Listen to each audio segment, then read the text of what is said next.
제가 잘못 드렸어요. 11장 1절에서 4절이에요. 예. 여러분, 제가요 어릴 적에 아주 좋아했던 놀이가 하나가 있습니다. 뭐냐면 여러분, 뭐 프라모델, 좋은 이름으로 프라모델인데 경상도 말로는 만드는 거 이렇게 해서 저 어릴 적에 그게 무슨 뭔지는 잘 몰라서 여러분 100원이나 그때는 50원짜리도 있었어요. 요만한 박스에 플라스틱으로 이 조립 로봇 같은 거 만드는 그 프라모델 같은 게 있었습니다. 100원짜리 하나 주면 요만한 박스 하나 주는데 그거 이렇게 만들어서 이렇게 만드는 게 제 취미였어요. 이혜리만 할 때. 그럼 그때 저희 부모님이 목욕탕을 하고 계셨는데 유치원인 갔다 오면 이제 엄마 100원만 해가지고 그거 가서 사가지고 와서 매일 만들었어요. 매일 만들었어요. 매일, 거의 매일. 그런데 제가 글자를 읽지 못하잖아요. 그때는. 그러다 보니까 글자를 읽지 못하니까 거기 설명서가 있어봐야 소용이 없습니다. 그림 한번 쓱 보고 이게 어떻게 맞추는지 해서 그냥 설명서는 안 읽고 그냥 무조건 이렇게 만들었어요.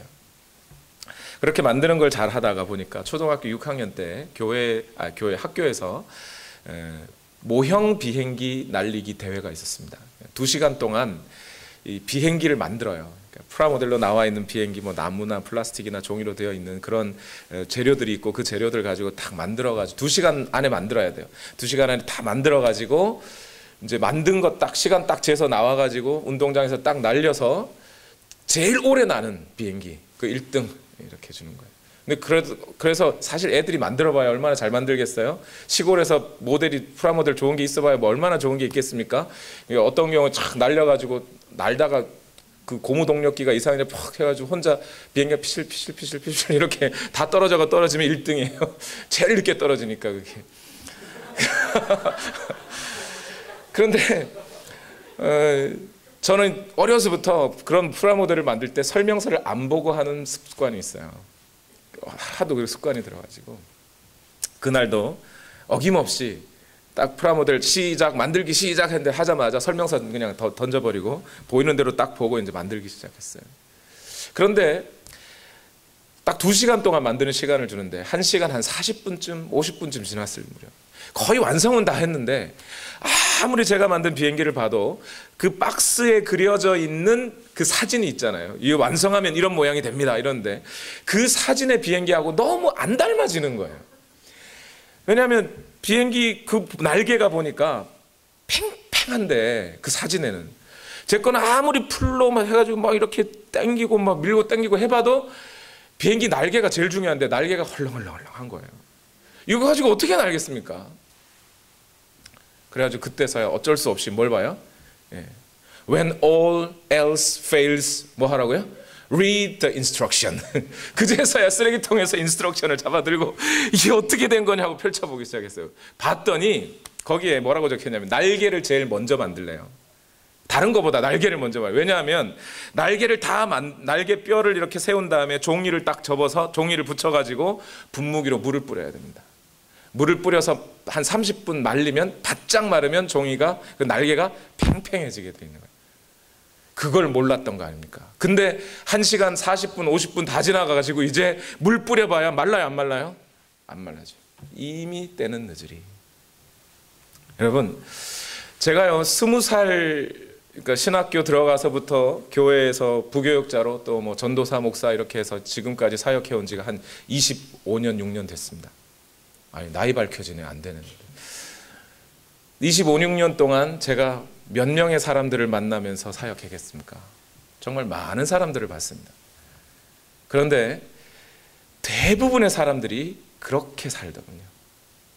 인생을 살 때 인스트럭션을 미리 보지 않고 자기 살고 싶은 대로 다 살고 난 다음에 문제 생기니까 그제서야 when all else fails 그 다음 뭐예요? pray 기도하기 시작해요.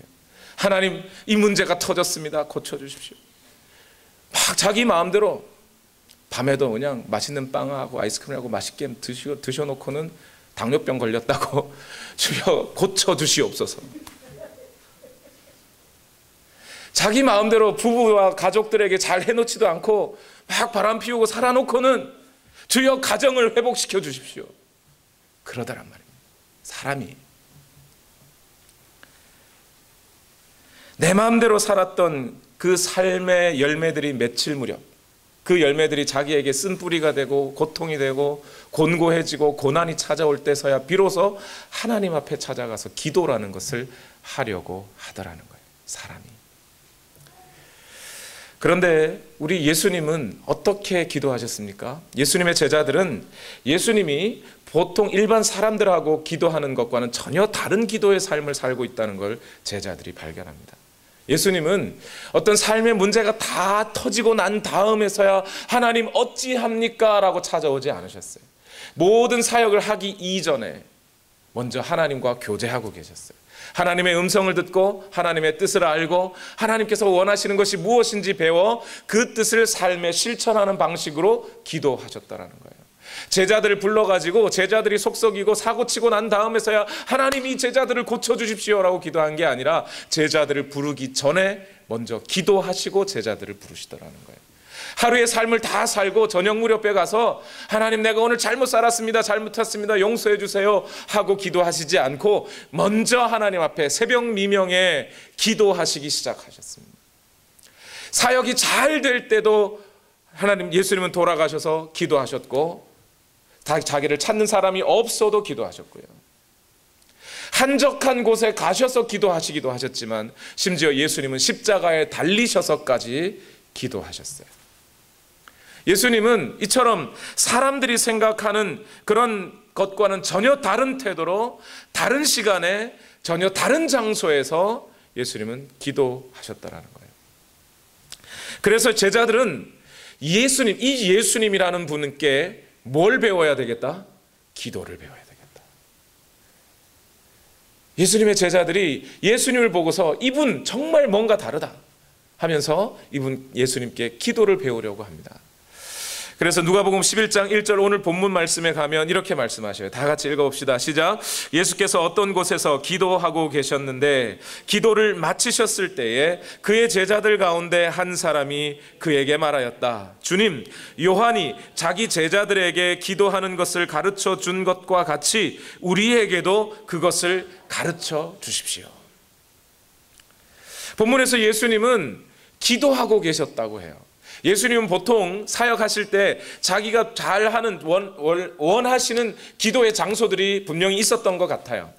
갈릴리에서도 기도하실 때 늘 기도하시러 어디로 가셨다 이런 구절들이 나와요. 그런데 오늘 본문에는 정확하게 어디서 어떻게 기도하셨는지는 몰라요. 그런데 예수님이 기도하셨다라고 하고 있고요. 제자들은 그 기도하시는 예수님을 한참 기다리고 있다가 예수님이 기도하시는 것을 마칠 때 예수님을 찾아가서 예수님 기도를 가르쳐 주십시오 그랬어요. 특별히 오늘 이 본문 누가복음 11장 1절에서 4절까지 있는 이 본문은 여러분 위치를 잘 기억하셔야 돼요. 우리가 누가복음 9장 후반부에서부터 뭐가 시작되었다 그랬죠? 예루살렘 여행이 시작되었다 그랬어요. 그리고 그 예루살렘 여행이 시작되면서 예수님은 제자들을 기르고 제자들을 세워가는 사역들을 함께 시작했어요. 그렇죠? 세 명의 사람들이 예수님을 찾아와 제자가 되기를 청했던 그때로부터 계속해서 예수님은 제자들과의 관계 또 제자들을 세우는 문제와 관련된 이야기를 지금 누가는 계속해주고 있죠. 누가복음 10장 전체가 뭐였어요? 예수님이 제자들을 파송하여 말씀을 전하는 사건, 그죠? 그리고 마르다와 마리아 사건을 통해서 예수님의 제자들은 누구에게? 예수 그리스도의 그 말씀과 예수 그리스도의 그 인격에 집중하고 있어야 한다고 하는 사실도 우리에게 알려주셨죠. 그 사건이 있자마자 누가복음 11장 1절에 바로 지금 누가는 다시 한번 예수님의 제자들이 예수님께 기도를 가르쳐 달라고 했다는 이 이야기를 시작합니다. 그리고 이 누가복음 11장 1절에서 시작된 기도에 관한 이야기는 11장 28절까지 계속돼요. 그러면 이 전체 긴 본문의 기도에 관한 말씀들을 통해서 지금 누가가 전해주려고 하는 이야기는 뭡니까? 예수 그리스도의 제자가 되려거든 예수 그리스도의 제자로서 살아가려고 하는 여러분은 반드시 무엇이 필요하다? 기도가 필요하다. 예수님이 알려주시는 그 방식과 예수님이 그 모델로서 보여주고 있는 그 예수 그리스도의 기도의 모습, 그것을 반드시 배워야 할 필요가 있다라는 것을 지금 누가는 우리에게 전해주고 있는 거예요. 그렇게 예수님의 기도가 끝나기를 기다리다가 예수님께 기도를 가르쳐 주십시오라고 그래요. 근데 1세기의 이스라엘 상황에서 그 1세기 이스라엘 안에는 여러 종교적 분파들이 많이 있었다는 걸 전에 여러 번 말씀드린 적이 있어요. 누가복음 시작할 때 바리새파 있었고요, 사두개파 있었고, 에세네파 있었고, 또 열심당원이라고 하는 사람들도 있었고요. 기타 등등 여러 종파들이 있었어요. 유대교 안에 여러 종파들이 있었어요. 그런데 그 중에 대부분 그 각 분파의 종교적인 리더들은 그 분파만이 할 수 있는 기도문을 알려주고 그 기도문을 같이 제자들과 함께 외우게 함으로써 자기 분파의 정체성을 확립시키는 일들을 많이 했습니다. 바리새인들도 항상 어떤 외우는 기도문들이 있었어요. 그 기도문을 통해 저 사람 바리새인이군 이렇게 알 수 있도록. 대표적인 기도문 중에 뭐가 있었어요? 하나님, 나를 저 세리와 같지 않게 해주셔서 감사합니다가 있어요. 바리새인들의 기도문 중에. 또는 하나님, 나를 여자로 태어나지 않게 해주셔서 감사합니다. 이런 기도문들을 바리새인들은 외웠단 말이에요. 그러면서 저 기도문을 외우는 사람은 바리새인이구나 이렇게 알게 해줬어요. 그런데 마찬가지로 침례 요한도 제자들에게 기도를 알려줬던 것 같아요. 기도문을 알려주고 그 기도를 함으로써 저 사람은 침례 요한의 제자로구만 하고 알 수 있도록 알려줬던 것 같습니다. 그런데 그것 사실을 알고 있었던 제자 중에 하나가 예수님께서 그렇게 기도를 제가 볼 때는 다른 어떤 사람들보다 너무 잘하십니다. 너무 훌륭한 모범을 보이고 계십니다. 예수님, 당신이 기도하실 때 우리 뒤에서 열심히 봤습니다. 열심히 봤는데 예수님 뭐라고 기도하셨는지는 제가 잘 모르겠습니다. 그러니 기도를 좀 알려주십시오. 이렇게 요청을 했습니다. 그런데 오늘 본문에서 또 한 가지 예수님의 제자들은 그 예수님의 기도를 배우고 싶어서 예수님께 기도를 가르쳐 달라고 요청하기도 했지만 또 한편으로는 기도를 배우지 않으면 안 될 매우 긴박한 상황이 있었던 것 같아요. 왜 그러냐면 오늘 여기에 기도를 가르쳐 주십시오 하는 디다스코라는 단어가 있어요. 디다스코, 가르치다 이런 뜻이에요. 예수님, 기도를 가르쳐 주십시오라고 했을 때 이 가르쳐 주십시오라고 하는 이 요청어가 헬라어로는 디다스코라는 원형 어미에서 디닥손이라고 하는 부정과거 명령형으로 돼 있어요. 부정과거 명령형 그러니까 너무 어렵죠. 그런 용어는 모르셔도 됩니다. 이게 무슨 얘기냐면 이 기도를 가르쳐 주십시오라고 하는 이 말 속에 있는 뉘앙스가 뭐냐면 예수님, 기도를 좀 가르쳐 주십시오. 저는 어떻게 기도해야 되겠습니까? 이게 아니고 Teach me now the prayer 이런 뜻이에요. 지금 빨리 기도 좀 가르쳐 주십시오. 이런 뜻이에요. 지금 당장 이런 뜻으로 부정과거형 명령형으로 되어 있어요. 디닥손 이렇게 말해요. 지금 당장 기도를 가르쳐 주십시오. 지금 뭔가 자기들도 하나님 앞에 구해서 얻어내야 될 것이 있단 말이에요. 그런데 여러분, 이 기도의 요청 속에 있는 제자들의 기도의 요청 속에 있는 그 이면에 있는 마음들을 조금만 우리가 살펴봅시다. 여러분, 동물들은 이 세상을 살아가는 동안에 저마다 자기 자신들이 살아갈 수 있는, 이 세상에서 살아남을 수 있는 능력 하나씩을 보유하고 있어요. 그렇죠? 기린은 저 높은 곳에 있는 이파리도 따먹기 위해서 목이 길어요. 그리고 기린이 싸움을 1대1 독고다이가 안 좋은 얘기인데 1대1로 동물끼리 싸우면 기린이 한 3등 정도 한다는 거 아십니까? 코끼리가 1등이고요. 사자가 1등이 아니에요. 코끼리가 1등이고요. 기린이 3등 정도 한답니다. 안 믿으시는군요. 기린이 앞발이나 뒷발로 한 대 때리면 사자도 죽습니다. 그러니까 그 정도로 자기 자신이, 이 동물은 그 생존 상황을 이겨내기 위해서 각자에게 주신 장점들이 하나 있어요. 사슴도 아주 연약한 동물 같지만 뭐가 있어요? 뿔이 있어요. 낙타도 사막에서 살아남기 위해 뭐가 있어요? 혹이 달려 있어요. 그 안에 지방이 들어가 있어서, 그렇죠? 사람보다 훨씬 오래 살아남아요. 그렇죠? 뭐 기타 등등 동물들 아무거나 대보시죠. 치타는 무지 빠르죠. 호랑이와 사자에게는 이빨과 발톱이 있어요. 힘이 있어요. 그렇죠? 이런 것들을 가지고 살아남을 수 있게 해줘요. 그런데 사람에게는 그게 있어요, 없어요? 없습니다. 사람들은 그런 얘기를 해요. 사람이 사람일 수 있는 건 생각하니까, 도구를 사용하니까, 손을 사용할 수 있으니까. 손은 원숭이도 사용합니다. 도구는 원숭이도 사용해요. 그렇게 생각들을 해요. 사람에게는 하나님이 뭘 주셨을까요? 창세기로 돌아가 보십시오. 각자 동물들에게는 그런 장점들을 하나씩, 무기들을 주셨는데 사람에게는 뭘 주셨어요? 하나님의 형상을 주십니다. 무슨 얘기예요? 하나님과 교제할 수 있는 권한과 특권을 사람에게 줘요. 인간은 이 세상에서 만물의 영장으로 살아갈 수 있는 위대한 장점이 한 가지가 있는데, 그것은 뭘 통해요? 하나님과의 교제를 통해. 생각할 수 있다는 게 뭡니까? 말할 수 있다는 게 뭐예요? 그것을 통해서 하나님과 교제하자는 거예요. 이성이 있다는 뜻이 뭡니까? 뭔가 삶의 필요를 느끼고 그 필요를 다른 어떤 누군가에게 구할 수 있는 태도를 하나님은 인간에게 주셨단 말입니다. 그 하나님이 인간에게 무기가 되는 거예요. 그렇게 살아가라고 기도라는 채널을 인간에게 열어주시고 그렇게 살아가게 하셨다는 겁니다.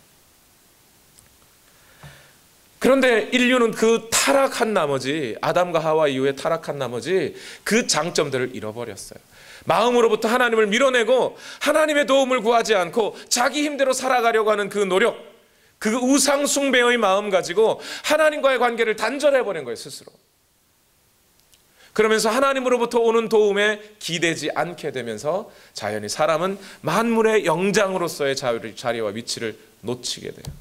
그러나 타락한 인간 속에서도 여전히 하나님께서 주셨던 그 기도의 흔적들이 남아 있어서, 여러분, 사람들이 갑자기 위급한 상황이나 곤경에 처하면 무슨 얘기를 해요? 입으로 도와주세요. 그래요. 도와주세요. 거기 누구 없나요? 돈 떨어지면 내가 어떻게든 돈을 벌어야지 생각 안 하고 어떻게 해요? 하늘에서 돈이 떨어졌으면, 이런 생각하잖아요. 이게 다 흔적들이에요. 이게 제자들은 지금 그 흔적을 갖고 있는 거예요. 그렇죠? 지금 뭔가 그 자신에게 필요한 상황들이 있어요. 어쩌면 복음을 전하러 나가봤는데 자기 뜻대로 전해지지가 않는 거예요. 자기가 생각하던 바대로 삶이 이루어지지 않는 거예요. 제자로서의 삶이 사라지지가 않는 겁니다. 그러니 뭔가 도움을 요청하고 싶은데 누구에게 어떻게 도움을 구해야 할지 알지 못할 때 예수 그리스도를 보면서 저분은 저렇게 하셨구나 하면서 배우는 거예요. 제가 이거 추측하는 게 아닙니다, 여러분. 왜 그러냐면, 여러분, 사도행전 6장으로 가보면 예루살렘 교회가 성장을 막 했어요. 그런데 성장을 막 했고 사람들이 엄청나게 많이 모였는데 그 안에서 분배의 문제로 교회가 갈라지게 생겼어요. 먹는 거 문제로. 그때 제자들이 무슨 선택을 합니까? 여러분, 교회에 7명의 집사를 세웁시다. 그리고 집사님들로 하여금 이 분배의 문제, 교회의 성도들을 섬기고 봉사하는 그 문제를 그 집사님들께 맡기고, 베드로가 나와 우리 모든 사도들은 뭐 하겠다고요? 말씀과 기도하는 일에 전무하겠습니다, 이랬어요. 사역자들이. 그랬더니 모든 성도가 기뻐하고 좋아하였더라. 여러분, 생각해 보세요. 이 제자들이 교회를 세운 지 처음이에요. 그 전에 교회는 없었습니다. 난생 처음 교회가 생겨났는데, 이 세상에 없던 그 기관 공동체의 교회가 생겨났는데 공동체에 문제가 생겼어요. 이 공동체에 문제가 생겼을 때 우리는 그 어떤 무엇보다 하나님의 말씀 전하는 일과 기도하는 일에 전부해야 한다는 이 판단을 누구한테 배웠겠습니까? 예수님 말고 제자들은 배울 데가 없어요. 자기들이 예수님의 공생의 기간 동안 보고 따라다니고 배운 건 예수님밖에 없는 겁니다. 예수님이 이때 기도하시더라. 알고 있는 거예요. 아, 전무해야 되는 거구나, 기도에. 그래서 기도를 요청하고 있는 거예요. 가르쳐 주십시오. 예수님께서는 이 제자의 요청에 기꺼이 기도를 가르쳐 주십니다. 오늘 본문을 읽어보니까 어디서 많이 본 것 같아요. 그렇죠? 어디서 보셨습니까? 누가복음 11장 지금 2, 3, 4절에 있는 이 기도에 예수님이 가르쳐 주신 기도의 내용이 어디에도 있었어요? 마태복음 몇 장이요? 이 정도는 아셔야 되는데 주기도문이 어디 있어요? 마태복음 6장에 있습니다. 마태복음 6장에도 이와 똑같은 거의 비슷한 기도문이 있어요.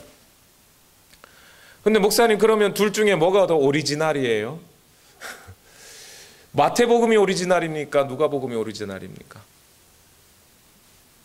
예, 모르겠습니다. 모르겠습니다, 여러분.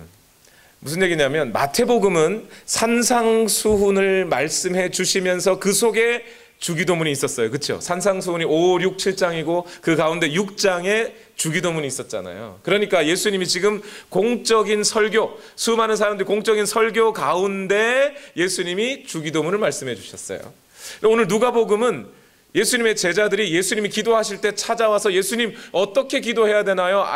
직접 여쭈니까 예수님이 이렇게 기도해라고 알려주셨어요. 이거는 좀 사적인, 개인적인 말하기의 방식이잖아요. 그죠? 그러니까 아마 두 개의 사건이 다 실제로 있었던 것 같습니다. 아마 제자들은 예수님에게 어떻게 기도해야 될지에 대해서 여러 번 또는 여러 사람이 한 번씩 이렇게 물어봤던 것 같고, 그때마다 예수님은 틈틈이 기도에 대해서 알려주셨던 것 같아요. 그리고 예수님이 알려주신 기도의 내용도 보면 마태복음과 누가복음이 조금 다르지요. 마태복음이 좀 더 깁니다. 누가복음, 오늘 우리가 본 누가복음의 본문보다. 그러다 보니까 아마 예수님은 암송되어 있는 어떤 기도문을 알려준 게 아니고, 너희도 내가 이렇게 암송하면서 기도하니 너희도 이렇게 기도해라, 이런 뜻이 아니라 예수님의 마음속에 항상 기도에 대한 어떤 태도나 어떤 기도에 대한 어떤 방법, 예수님이 늘 실천하셨던 기도의 내용들이 있었는데 그것들을 제자들이 질문하실 때마다 수시로 가르쳐 주셨던 것 같아요. 그래서 아마 마태복음에도 주기도문이 있고 누가복음에도 주기도문이 있는 이유가 바로 그것인 것 같습니다. 뭐가 더 오리지널이냐 할 게 아니고 다 있었던 사건이라는 거예요. 그런데 그럼에도 불구하고 마태복음보다는 누가복음이 짧아요. 그 얘기는 뭔가요? 마태복음에는 있는 내용이 누가복음엔 다 빠져 있다는 거죠. 빠져 있고 남아 있는 것, 핵심만 남아 있다는 거예요. 그러니까 누가복음이 마태복음 기록보다는 훨씬 더 핵심적인 내용이 될 거라는 거죠. 그 핵심적인 내용은 모두 누가복음 11장 2절에서 4절까지의 5개의 하나님께 대한 요청으로 되어 있습니다. 그런데 이 5개의 요청이라기보다는 앞에 2개는 일종의 선언과도 같은 역할을 해요. Declaration, 선언이고 나머지 3개가 request가 될 수 있어요. 그래서 저는 이 5개의 요청하는 문장들을 조금 더 줄여서 핵심적으로 우리가 예수님이 지금 우리에게 기도를 이렇게 하라라고 알려주실 때 예수님이 과연 우리에게 원하시는 것이 무엇인지, 어떻게 기도하기를 바라는 것인지를 3가지로 좀 압축해 보려고 합니다. 첫 번째, 예수님께서 우리에게 기도를 알려주실 때 이렇게 기도하라 하셨을 때 첫 번째 뭐냐면, 기도라는 걸 할 때는요, 하나님을 경외하는 마음을 가지고 하라는 겁니다. 하나님을 경외하는 마음을 가지고 기도하라, 이런 내용이에요. 오늘 본문 누가복음 11장 2절 말씀 다 같이 읽어봅시다. 시작. 예수께서 그들에게 말씀하셨다. 너희는 기도할 때에 이렇게 말을 하여라. 아버지, 그 이름을 거룩하게 하여 주시고. 여기까지요. 아버지, 그 이름을 거룩하게 하여 주시고. 예수님의 기도는 뭘로 시작해요? 아버지로 시작합니다. 아버지. 여러분, 하나님은 우리 모두를 모두 공평하게, 예수님과 함께 평등하게, 동등하게 대해 주십니다.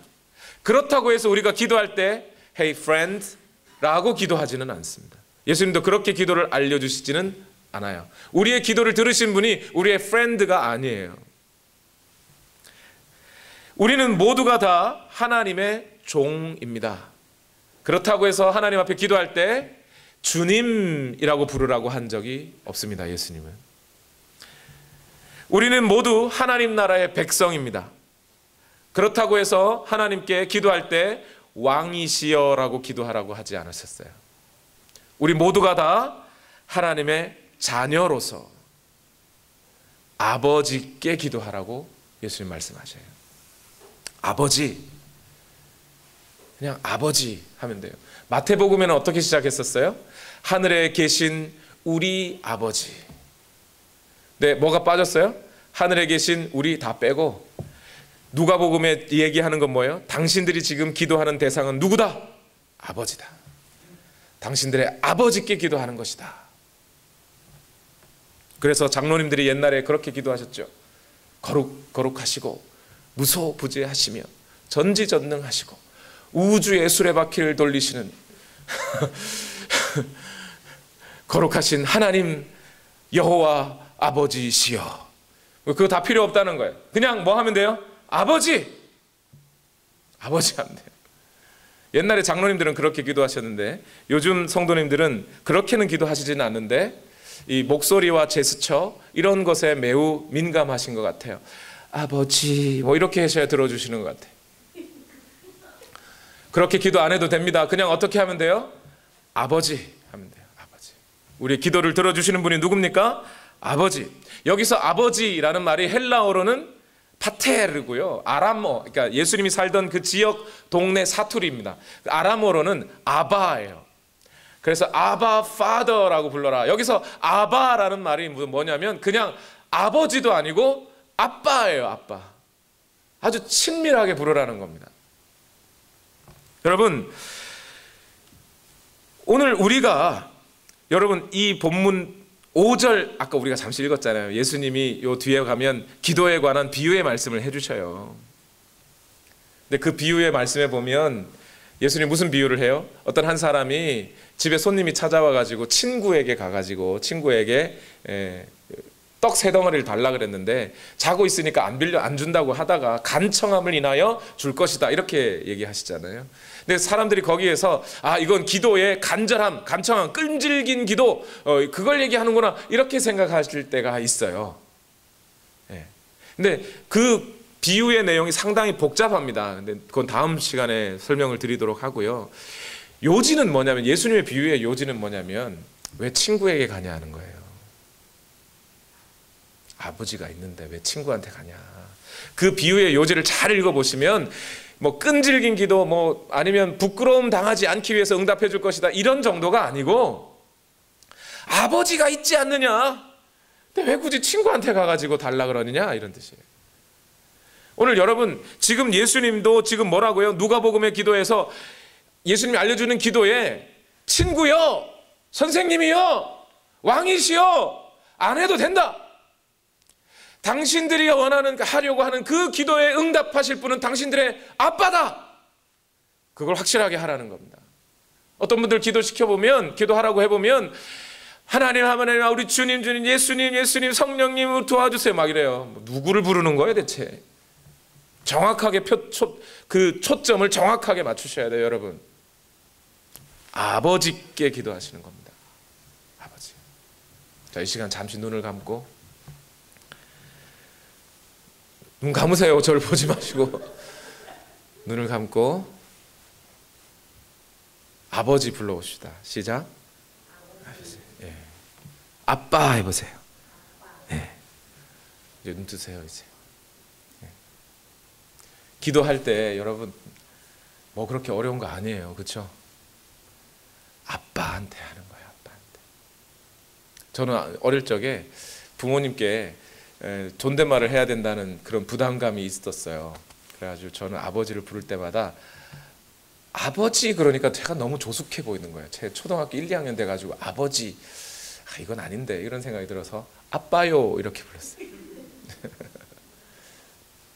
초등학교 6학년 때까지 아빠요 그랬어요. 저희 아버지가 되게 좀 여러분 전에 한번 보셨죠? 이렇게 되게 좀 경상도 말 많이 없으시고 좀 묵뚝뚝하시고 그러신 분이시라 제가 지금까지 제 기억에도 아버지 무릎에 앉아본 기억이 없습니다. 단 한 번도 없어요. 지금 제 기억 속에. 그런데 하루는 저희 부모님이 부부싸움을 한번 하셨어요. 부부싸움을 하시는 걸, 저희 형은 이제 고등학교 이제 진학해서 이제 집에서 좀 나가서 살고, 저는 이제 중학교 이제 3학년 때쯤이었는데 두 분이 막 심하게 좀 다투셨어요. 그 다투실 때 제가 누구 편 들었을까요? 엄마 편 들었을까요? 아빠 편 들었을까요? 엄마 편 들었어요, 저는. 아버지 그러시면 안 된다고 막 제가 엄마 편을 들었죠. 다음날 아버지가 저에게 너무 미안하셨는지 저희 아버지가 제일 좋아하는 과일이 홍시예요. 혼자 드시려고 딱 챙겨 놓으셨던 홍시를 저한테 주시더라고요. 그제서야 제가 마음에 그날 아버지가 나를 사랑하고 계시구나 알게 됐어요. 여러분, 오늘 예수님이 여러분에게 기도를 알려주시면서 뭐라고요? 아빠라고 불러라. 그 얘기는 단순히 그냥 우리가 어떤 마음을 여기다 둘까 저기다 둘까 얘기가 아니라 하나님이 너를 사랑하고 있다. 하나님이 너에게 관심을 갖고 있다. 하나님께서 너를 자녀로 받아들이고 너의 모든 간구에 응답할 준비가 되어 있다. 그 하나님의 귀가 너희를 향해 있단다. 너의 그 어떤 신음소리에도 하나님은 응답하실 준비가 되어 있단다. 그 얘기를 우리에게 알려주시는 거예요. 아버지라고 불러라. 그런데 동시에 예수님은 아버지라고 부른 다음에 그 다음에 뭐라고 하고 있어요? 이름을 거룩하게 하시옵소서. 그러니까 마태복음에는 이름이 거룩히 여김을 받으시옵소서 이렇게 되어 있는데, 오늘 누가복음에서는 아버지의 이름을 거룩하게 하시옵소서, 아버지의 이름이 거룩하게 되기를 원합니다 이렇게 요청하라는 거예요. 이 얘기는 요청이 아니에요. 여러분, 아버지의 이름이 어떻게 하면 거룩해집니까? 우리가 어떻게 하면 아버지의 이름을 거룩하게 할 수 있어요? 우리가 어떻게 하면 아버지를 영광되게 할 수 있습니까? 사람이 말입니다.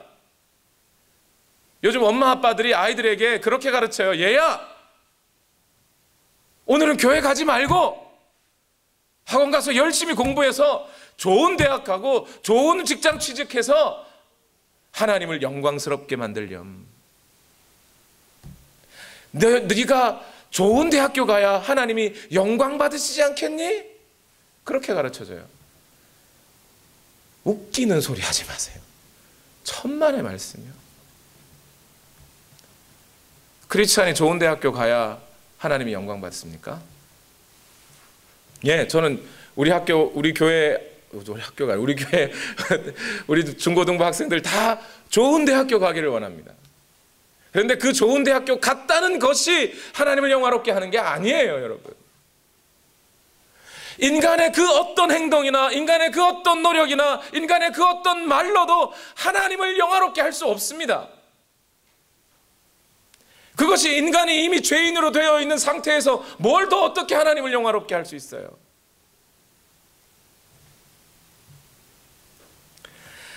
여기서 하나님의 이름이 거룩히 되기를 원합니다라는 이 요청은 패시브, 수동태형으로 되어 있는데 그 중에서도 디바인 패시브예요. 신적인 수동태.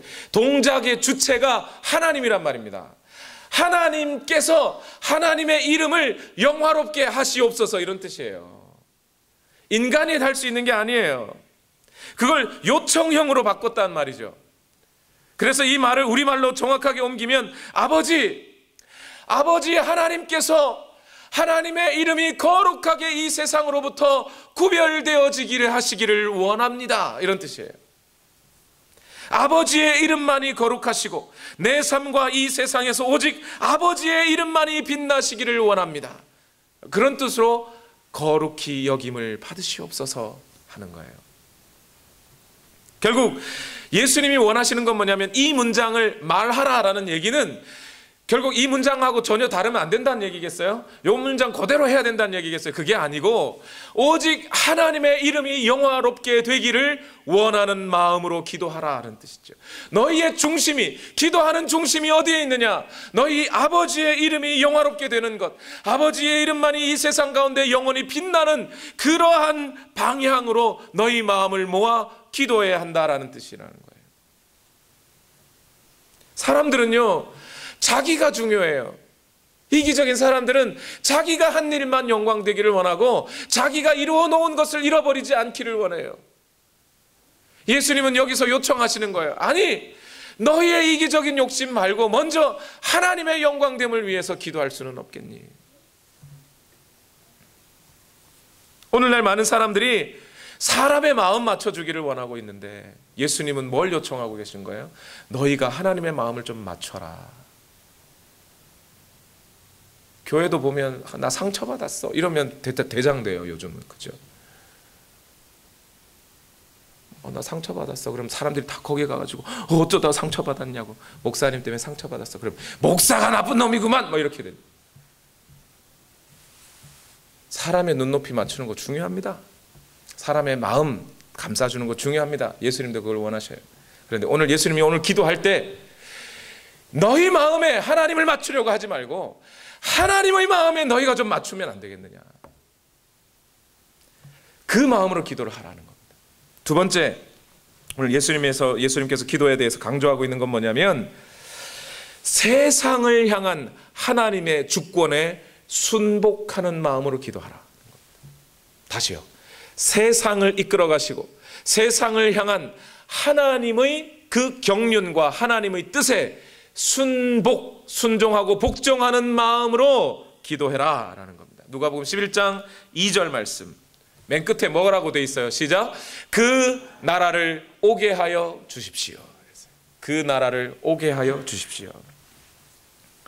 마태복음에서도 하나님 아버지, 하늘에 계신 우리 아버지여 이름이 거룩히 여김을 받으시오며 그 다음에 뭐가 있어요? 나라가 임하옵시며가 있어요. 그죠? 그리고 마태복음의 6장 9절에서부터 시작되었던 그 주기도문이 13절까지 가면 뭐가 나와요? 대개 나라와 권세와 영광이 하면서 나라가 또 나와요.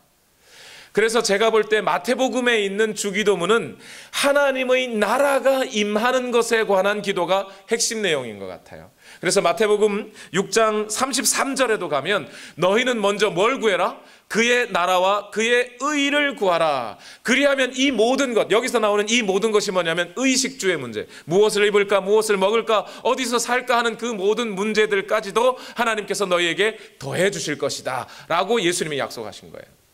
그러니까 하나님의 나라와 의를 구하는 것이 그만큼 중요하다는 겁니다. 그런데 오늘 누가복음에도 하나님의 나라가 임하옵소서라고 하는 이야기를 먼저 하라는 거예요. 그런데 이것 역시도 선언적인 내용이에요. 요청이 아니고요. 선언적인 내용이에요. 여기서 하나님의 나라가 임하기를 원합니다라는 뜻이 뭐냐면 여러분 국가의 3요소가 뭔가요? 어떤 나라라는 것이 이루어지려면 뭐가 있어야 돼요? 영토, 국민, 주권. 영토, 국민, 주권 세 가지가 있어요. 중학교 잘 나오셨네요. 영토, 국민, 주권. 알고 계신 거 보니까. 2000년 전 1세기 이스라엘에는 그 나라가 이루어지기 위하여 영토가 있었습니까? 있었어요. 가나안 땅, 지중해 땅, 지중해 바다와 요단강 사이에 가나안 땅이라고 하는 영토가 있었습니다. 거기에 국민이 있었습니까? 있었어요. 이스라엘 민족이 살고 있었잖아요. 뭐가 없었어요? 주권이 없었어요. 그 주권을 어디에 빼앗기고 있었어요? 로마에 빼앗겨 있었습니다. 이스라엘은 로마의 식민지 상태로 살고 있었어요. 그런데 오늘날 우리는 민주주의 사회에서 살고 있습니다. 그러다 보니까 주권은 누구에게 있다? 국민에게 있다. 이렇게 생각합니다. 주권은 국민에게 있고 권력은 국민으로부터 나온다. 헌법 1조, 그죠? 그런데 2000년 전에는 이스라엘 사람들이 주권은 누구에게 있다고 믿었냐면 왕에게 있는 것이라고 믿었어요. 노예 생활을 하고 있는 사람은 좋은 주인을 만나는 것이 가장 큰 복이라고 알고 살았던 때입니다. 그리고 백성들은 훌륭한 왕을 만나는 것이 최고의 복이라고 믿고 살았어요. 그러니까 이스라엘 백성들이 그들이 마음에 갖고 항상 품고 있었던 생각은 뭐예요? 나라의 주권을 되찾자, 즉 왕을 세워달라는 거였습니다. 왕이 있어야 된다. 그런데 예수님은 지금 너희가 기도할 때에 뭘 기도하라? 나라가 임하옵소서라고 할 때는 그러면 뭐가 있어야 된다는 거예요? 지금 영토도 있고 국민도 다 있어요. 뭐가 없어요? 왕이 없으십니다. 통치자가 없으십니다. 주권자, 통치권자가 없습니다. 하나님의 나라가 임하기를 원합니다. 그 말은 당신의 통치가 우리에게 임하기를 원합니다, 이런 뜻이에요. 내 마음도 하나님이 통치하여 주십시오. 우리 가정도 하나님의 통치가 임하기를 원합니다. 우리 나라에 하나님의 통치가 임하기를 원합니다. 그 선하신 왕, 주권자 하나님께서 우리를 다스려 주십시오. 그 얘기를 먼저 하라는 겁니다. 왕이 하자는 대로 나는 따를 테니 왕이시여 우리를 다스려 주옵소서. 결국 하나님의 통치권이 임하기를 바랍니다라고 하는 이 말뜻은 뭐가 되냐면 결국 하나님의 구원의 역사와 이 세상을 변화시켜 가는 그 모든 주권이 하나님께 있으니 그 하나님의 주권대로 이 세상이 변화여지기를 원합니다, 이런 뜻이 되는 거예요. 저 나라도 저 민족도 그 어떤 나라들도 하나님의 주권이 임하여 하나님이 통치하는 땅이 되기를 원합니다. 그런 뜻으로 나라가 임하여 주옵소서, 이런 뜻이에요. 그러면 이건 오늘날 말로 바꾸면 뭐가 되겠어요? 믿지 않는 자에게, 하나님의 통치가 없는 자에게 하나님의 통치가 있게 하여 주십시오. 다른 말로 하면 이게 뭐가 돼요? 전도가 되는 거죠. 선교가 되는 거죠. 부흥의 역사를 주십시오, 이렇게 되는 거죠. 하나님, 이 땅에 하나님의 부흥의 역사를 주십시오. 하나님의 능력이 임하시기를 원합니다. 하나님의 통치가 임하시기를 원합니다. 죄와 죽음이 다스리고 있는 이 땅에 하나님의 의와 하나님의 생명이 다스리는 땅이 되기를 원합니다. 그 마음으로 기도하시라는 겁니다. 이것이 무엇보다 우선되는 기도라는 거예요. 어떤 면에서 그 다음에 나올 그 어떤 요청도 이 하나님의 통치가 임하기를 원합니다라고 하는 이 기도의 내용보다 크지 않아요. 그렇죠? 내 몸에 하나님의 통치가 임하기를 원합니다. 그게 뭐예요? 낫기를 원합니다. 그거 아닙니까? 내 영혼에 하나님의 통치가 임하기를 원합니다. 그게 뭐예요? 내가 믿고 회개하여 하나님을 나의 주인으로, 나의 아버지로 섬기기를 원합니다. 그거 아닌가요? 안 믿는 자들이 믿게 하여 주십시오. 그거 아닌가요? 이것이 가장 우선되는 기도인 거예요. 그래서 이거부터 하라는 겁니다, 예수님이. 얼른 넘어가야죠. 세 번째, 예수님이 가르쳐 주시는 기도의 세 번째 요지는 뭐냐면 구할 것이 있다면 주저하지 말고 구해라. 그 구하는 것이 어떤 것이든, 육체적인 것이든 영적인 것이든 주저하지 말고 구해라. 누가복음 11장 3절과 4절 다 같이 읽어봅시다. 시작. 날마다 우리에게 필요한 양식을 내려주십시오. 우리의 죄를 용서하여 주십시오. 우리에게 빚진 모든 사람을 우리가 용서합니다. 우리를 시험에 들지 않게 하여 주십시오. 여러분, 이 세 가지 요청이 남아있어요. 이 세 가지 요청을 조목조목 나눠보세요. 우리에게 필요한 양식을 주십시오. 육체적인 것을 위해 구하라는 거죠. 우리의 죄를 용서하여 주십시오. 우리의 영적인 문제들을 위하여 기도하라는 거죠. 우리를 시험에 들지 않게 하여 주십시오. 뭐 사고였든 유혹이었든 그 어떤 것이었든 우리를 하나님으로의 관계로부터 끊지 말아 주십시오, 이런 뜻이죠. 그러니까 어떤 기도의 범주에 속하는 것이든 괜찮다는 거예요. 육체적인 것이든 영적인 것이든. 오늘날 나름 똑똑하다고 하는 학자들이요, 기도에 관한 이야기들을 막 쏟아낼 때마다 그 내용 속에 보면 예수님의 기도 속에는, 예수님이 가르쳐 주신 기도 속에는 육체적인 요청은 없다, 이렇게 말하는 사람들이 많아요. 또는 육체적으로 내 병 낫게 해 주십시오, 나 돈 좀 주십시오, 이런 기도를 아주 저급한 것으로 취급하는 분들이 계셔요. 그런 건 하나님이 원하는 것이 아니라고 생각하고 기복적인 신앙이라고 취급해버리고 말아요. 그런데 오늘 예수님이 지금 뭐라고 그러죠? 오늘 우리에게 날마다 필요한 양식을 내려주십시오, 이래요. 어떤 분들은 이 필요한 양식은 만나를 얘기하는 것이다. 그러니까 만나는 누구냐? 예수 그리스도다. 그러니까 예수 그리스도를 달라고 얘기한 요청하라는 것이다. 이건 영적인 것이지 육체적인 것은 아니다. 이렇게 말하는 분들이 있어요. 왜 그렇게 자꾸 이상한 데로 가요? 예수님이 지금 뭐라 그래요? 필요한 양식 달라고 하라고 하잖아요. 왜 자꾸 또 이상한 데로 가요? 여기서 육체적인 필요한 양식, daily bread예요. daily bread. 에피우시온이라는 단어예요. 그런데 이 단어가 정확하게 문자적으로는 오늘의 양식을 주시옵소서예요. 그런데 만약 기도할 때 여러분 오늘 밤에 기도하면서 하나님 우리에게 오늘의 양식을 주옵시고 그런 말이 돼요? 안 되죠. 그래서 이 오늘의 양식은 뭐도 되냐면 내일의 양식도 되는 거예요. 만나를 하나님께서 내려주실 때 오늘 걷어서 언제 먹을 것까지요? 내일 먹을 것까지 주셨어요. 그죠?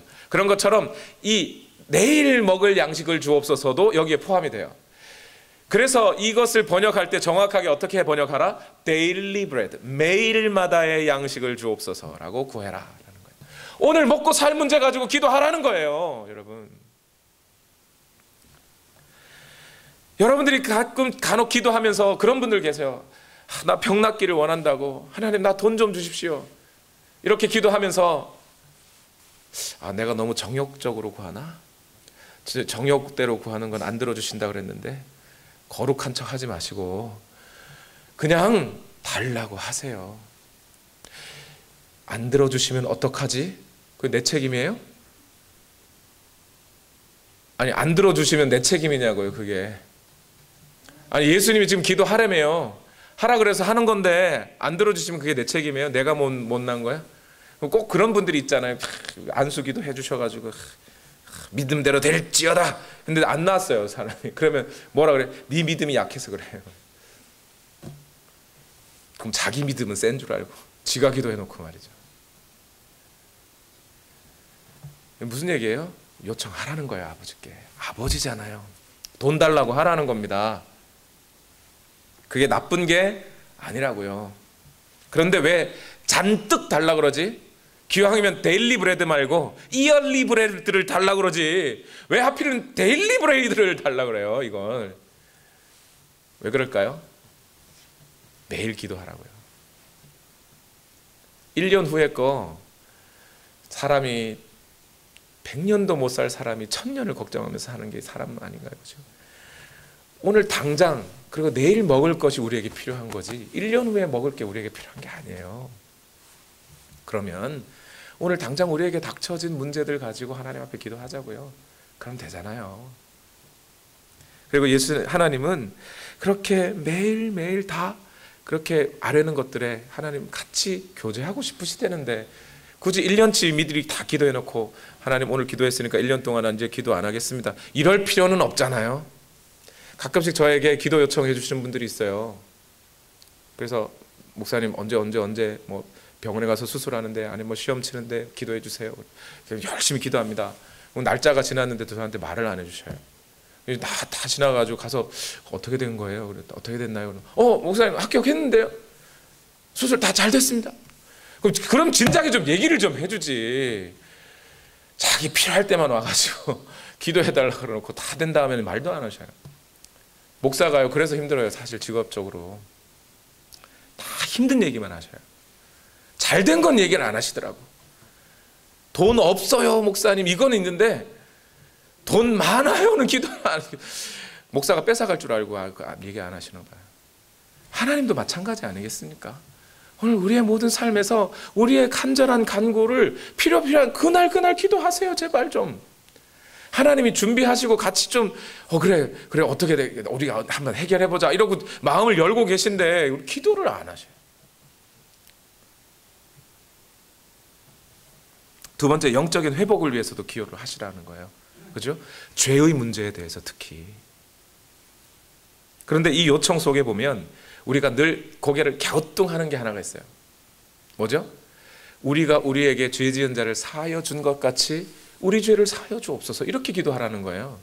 그러니까 아니 인간이 나 아직 죄 용서 못했는데 그럼 나 용서 못 받나? 이런 기도하면 안 되나? 이렇게 되셔요.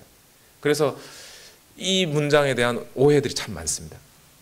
그런데 여러분, 이걸 이렇게 한번 생각해 보세요. 만약 우리가 예수님께서 너희는 이렇게 기도하여라. 하나님 아버지, 우리는 하나님의 자녀로서 이미 다 용서받았고 우리가 무슨 죄를 짓든지 하나님이 다 용서하신다고 하셨으니 오늘 내가 무슨 죄를 지어도 나는 자격 있는 자입니다. 용서해 주십시오. 이렇게 하라는 거예요? 그게 아니죠. 그게 아니죠. 우리가 우리에게 죄 지은 자를 사하여 준 것 같이, 우리의 빚진 자를 용서하여 주는 것 같이, 그러할 때 하나님 우리 죄를 용서해 주십시오라는 말 속에는 뭐가 들어가 있는 거예요? 겸손하라는 겁니다. 죄의 용서함을 받은 사람은 너무나 자연스럽게 뭐 하게 돼 있어요? 자기에게 죄 지은 사람을 용서해 주게 돼 있어요.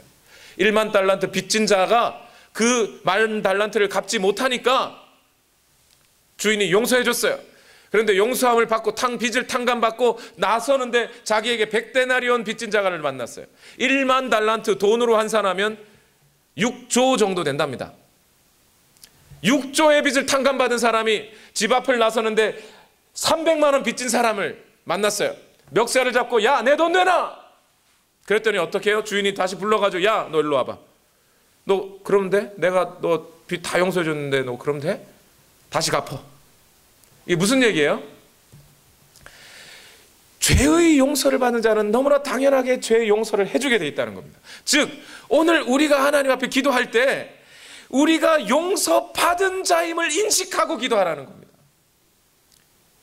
하나님께서 그 아들 예수 그리스도를 우리에게 보내주심으로 말미암아 우리는 이제 죄의 용서함을 받은 자임을 인식하고, 주여 내가 저 사람의 죄를 용서하오니, 내게 죄를 지은 자를 용서하오니, 주여 오늘 내가 지은 나의 죄도 용서하여 주옵소서. 우리가 죄의 그늘을 벗어날 수 없잖아요. 여전히 죄 아래 있잖아요. 하루 지나보면 여전히 죄 속에 있잖아요. 하나님 용서하여 주옵소서. 그 기도할 때 우리 마음속에 그 용서받은 자라는 겸손함을 잊지 말라는 겁니다. 그리고 무엇보다 시험으로부터 보호받기 위하여 기도하라는 거예요. 이 말씀도 여전히 사람들이 또 헷갈려요. 시험에 들게 하지 마옵소서 이러니까 하나님이 마음만 바꾸시면 나를 시험에 들게 하시겠다는 얘기인가? 이렇게 되죠. 이런 뜻이 아니죠. 여러분 성경을 보니까 사람이 죄를 지을 때 뭐에 이끌려 죄를 짓는다고요? 욕심이 잉태한 즉 죄를 낳고 죄가 장성한 즉 사망을 낳느니라. 에덴 동산에서도 선악과를 따먹으려 할 때 뭐에 이끌렸어요? 사람들이, 아담과 하와가 자기 욕심에 이끌렸어요. 그래서 죄를 지은 거예요. 죄는 자기 욕심에 따라 이끌려집니다. 그런데 하나님께서는 언제든지 우리로 하여금 우리의 욕심에 이끌려 죄를 지으려 할 때 그것을 막을 주권과 능력도 있으신 분이시고 그대로 내버려 두실 능력과 주권도 있으신 분이셔요. 그러니 주여 우리가 우리의 욕심에 이끌려 죄를 지으려 할 때 주여 나를 그냥 내버려 두지 마시고 우리를 그 시험에 빠지지 않게 하여 주옵소서. 이것이 오늘 예수님께서 우리에게 가르쳐 주시는 기도의 내용이에요. 정리합시다. 아버지 하나님의 이름이 영광스럽게 되기를 원하는 마음으로, 하나님의 주권대로 모든 것이 순복되어질 것을 인정하는 마음으로 우리의 모든 요청을 하나님께 아뢰라. 그것이 예수님이 우리에게 알려주시는 기도인 거예요. 우리 시간 다 같이 두 눈을 감아 보십시다. 제가 우리 교회 주일 주보에 광고 때마다 빼먹지 않고 하는 광고가 있어요. 새벽 기도, 금요 예배 참석합시다. 여러분, 이 광고가 그저 사람들 모으려고 하는 수단으로 들리십니까? 예수님이 우리에게 기도를 가르쳐 주실 때 그냥 그래 이렇게 하면 도깨비 방망이처럼 뭔가 얻어질 테니 그렇게 구하라 이렇게 하시는 겁니까? 한 사람이라도 더 기도의 자리로 나와서 하나님과의 교제 가운데 좀 하나님께서 원하시는 그 삶을 좀 살아가라고, 하나님과의 교제를, 그 교제 속에 누리게 되는 그 기쁨을 좀 누리라고 우리에게 알려주시는 거 아닙니까? 하나님의 그 생명력을 좀 받아 가지라고, 하나님이 이만큼 사랑하고 이만큼 관심을 가지고 계시고 우리의 어떤 신음소리에도 응답하고 계신다는 그 하나님의 사랑을 우리에게 전해주시려고 이렇게 하시는 거 아니냐고요. 그러니 좀 예배 좀 나와서, 기도 모임에 좀 나와서 기도하라고 하는 이 목사의 외침이 사람 모으는 수단처럼 들리십니까? 여러분 마음대로 살아가고 싶은데 그거 방해하는 소리처럼 들리십니까? 기도하자고 예배로 나오라고 하는 이것이 무슨 표적 설교하듯이 사람 치는 그런 이야기처럼 들리십니까? 그렇다면 아직도 여러분은 그 이기심의 노예에서 벗어나지 못하신 거예요. 이 예수님의 마음을 좀 받아들여 보세요. 기도하라고 외치시는 이 예수님의 요청을 좀 들어보시라는 말입니다. 우리 이 찬양을 함께 들어보십시다. 함께 부르십시다. 주의 음성을 내가 들으니, 주의 음성을 내가 들을, 사랑한단 말일세. 믿는 마음으로 주께 가오니, 믿는 마음으로 주께 가오. 나를 영접하소서. 주여 넓으신 은혜 베푸사, 은혜 나를 받아주시고 받아주시고 나의 품은 뜻 주의 뜻같이 되게 하여 주소서. 아멘. 내가 매일 십자가 앞에 더 가까이 가오니, 그새 주의 흘린 보배 피로써 나를 정케 하소. 주의 보좌로 나아갈 때에 나아갈 어찌하니 기쁠까. 아니 우리가 기도함으로 주의 얼굴을 항상 배우니, 항상 더욱 친근합니다. 친근합니다. 내가 매일 십자가 앞에 더 가까이 가오니, 그새 주의 흘린 보배 피로써 나를 정케 하. 우리 구주의 넓은 사랑을, 이 구주의 넓은 사 측량할 자 없으며, 주가 주시는 참된 기쁨도 주시는 참된 헤아릴 수 없도다. 아멘 아멘 아멘. 내가 매일 십자가 앞에 더 가까이 가오니, 그새 주의 흘린 보배 피로써 나를 내가 매일 기도합니다. 내가 매일 십자가 앞에, 매일 십자가 앞에 더 가까이 가오니, 그새 주의 흘린 보배 피로써 나를 정케 하소서. 오늘 이 시간 기도할 때에는 제가 다른 기도 제목을 드리려 하지 않겠습니다. 여러분 마음속에 육체적인 것이든 영적인 것이든 또는 시험에 들지 않기를 원하는 것이든 하나님과의 관계적인 문제든 인간의 관계 문제든 가정의 문제든 학업이든 구별하지 않고 오늘 여러분이 하나님께 아뢰고 싶은 무엇이든지 주저하지 말고 아뢰십시오. 그러나 먼저 우리의 마음을 하나님께로 고정하시고 내가 무엇을 기도해야 할지도 알지 못할 때 그저 이렇게 외쳐봅시다. 아버지, 내 아버지, 나는 이 땅의 육신의 아버지를 제대로 알지 못하고 그 아버지도 충분히 경험하지 못한 사람입니다 할 수 있습니다. 그러나 그럼에도 이 아버지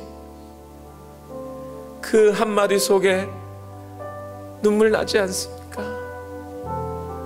예수님이 너희가 기도해야 하는, 너희가 요청할 것을 요청해야 하는 그분은 너희 아버지시다. 그 예수님의 마음이 느껴지시면 아버지, 아버지, 아버지 나를 받아주십시오. 나를 사랑해 주옵소서. 아버지 없이 그저 외롭게 힘들게 살아가는 나를, 나의 요청을 드릴 수 있는 아버지 계심에 감사합니다. 그 마음으로 기도합시다. 아버지, 아버지, 아버지 우리를 어여삐 여겨주십시오. 아버지 나를 불쌍히 여겨주십시오. 아버지 그 어떤 누구도 아닌 내 아버지, 아버지, 아버지, 아버지, 오늘 우리의 간구를 들으시는 아버지, 아버지 앞에 기도할 수 있으니 좋습니다. 아버지께 간구할 수 있어서 감사합니다. 아버지께 나의 요청 드릴 수 있어서 감사합니다. 아버지 음성 내가 들을 수 있으니 감사합니다. 아버지 사랑 내가 받을 수 있으니 감사합니다. 아버지 믿는 마음으로 주께 갈 수 있으니 감사합니다. 아버지의 그 넓은 사랑으로 받아주시니 감사합니다. 아버지의 얼굴을 항상 배우니 친근합니다. 내가 매일 십자가 앞에 나아가게 하시니 감사합니다. 아버지, 아버지 인도하여 주시옵소서. 아버지 붙들어 주십시오. 아버지,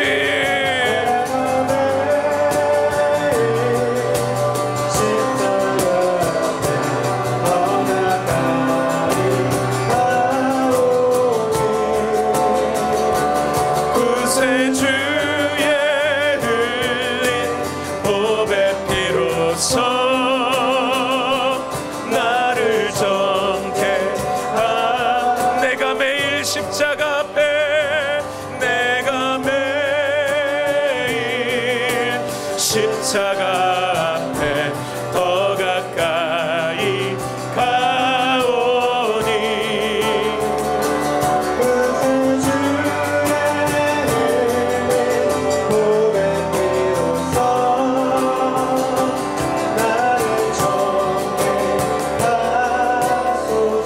우리 다시 한번 기도하실 때에 이 시간에는 우리 결단하면서 기도하십시다.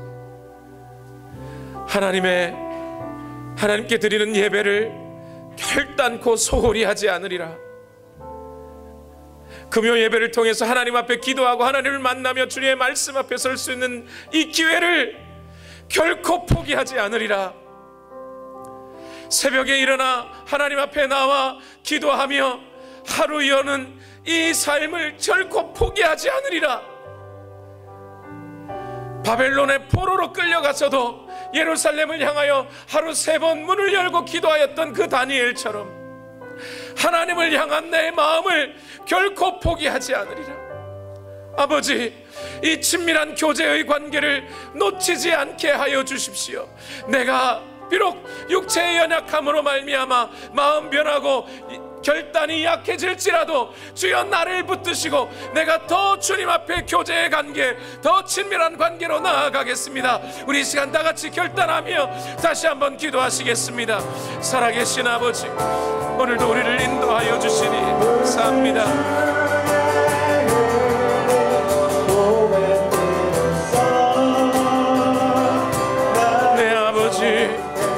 아버지, 역사하여 주시옵소서.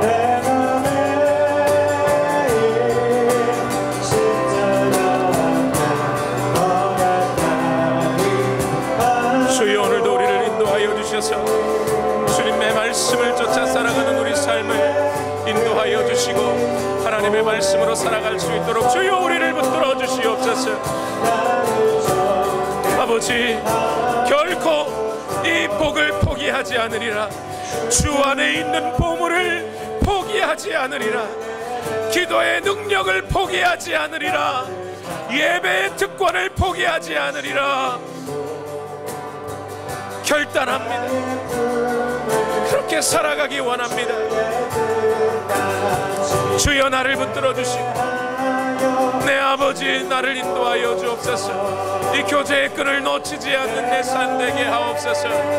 아버지, 기도하게 하옵소서. 기도하는 마음을 주시옵소서. 또 마음이 없을 때에도 기도할 만한 결단을 허락하여 주옵소서. 하나님, 우리를 붙들어 주시기를 원합니다. 아버지, 나를 붙들어 주시옵소서. 아버지, 시험에 들지 않게 하옵소서. 아버지, 시험에 들지 않게 하옵소서. 아버지, 나의 죄를 용서하시고 아버지, 나를 시험에 들지 않게 하옵소서. 더 가까이 가오니